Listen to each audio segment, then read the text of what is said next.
ನಿಮಗಿವತ್ತು ಪಪ್ಪಾಯಿ ಗಿಡನ ತೋರಿಸ್ತೀನಿ. ಇದು ಬಯಲು ಪ್ರದೇಶ.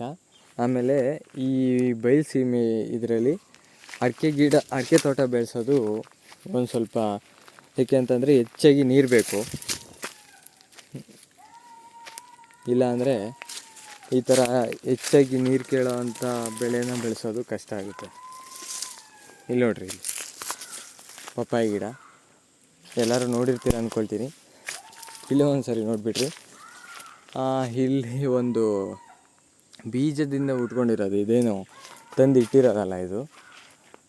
ಯಾವುದೇ ಥರ ಹಾಗೆ ಇಲ್ಲೇ ಬೀಜ ಯಾವುದೋ ಬಿದ್ದು ಉಟ್ಕೊಂಡಿರೋ ಅಂಥದ್ದು ಇದು. ಈ ತೋಟದಲ್ಲಿ ನೀರಿಡೋದಕ್ಕೆ ಹಾಗೆ ಬೆಳ್ಕೊಂಡಿದೆ.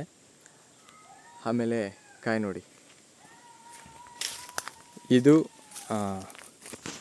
ನೋಡ್ತಾ ಇದ್ದೀರಲ್ಲ, ಇದೆಲ್ಲ ಪೂರ ಬಯಲುಸೀಮೆ. ಹೆಚ್ಚಾಗಿ ಬಿಸಿಲು, ಬೇಸಿಗೆಗಾಲದಲ್ಲಿ ಹೆಚ್ಚಾಗಿ ಬಿಸಿಲು ಬೀಳುತ್ತೆ. ಆದರೆ ಮಳೆ ಕಮ್ಮಿ, ಸ್ವಲ್ಪ ಮಳೆ ಕಮ್ಮಿ, ಆದರೆ ಬಿಸಿಲು ಹೆಚ್ಚಾಗಿ ಬೀಳೋವಂಥ ಪ್ರದೇಶ ಇದು.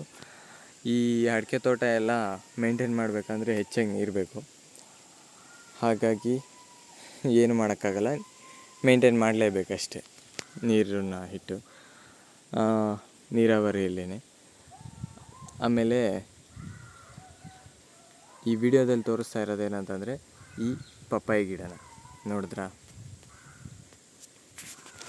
ಹಳ್ಳಿ ಜನಕ್ಕೆಲ್ಲ ಗೊತ್ತಿರುತ್ತೆ, ಆದರೆ ಯಾರಾದರೂ ಸಿಟಿಯವ್ರು ನೋಡ್ತಾಯಿದ್ರೆ ಗೊತ್ತಿಲ್ಲ ಅಂದರೆ ಇದೆ ನೋಡ್ರಿ.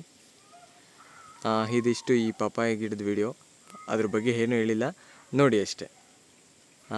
ಮತ್ತೊಂದು ವಿಡಿಯೋದಲ್ಲಿ ಮತ್ತೆ ಸಿಗೋಣ. ಇನ್ನೂ ಚೆನ್ನಾಗಿರೋ ಕಂಟೆಂಟ್ನ ಕ್ರಿಯೇಟ್ ಮಾಡೋಣ.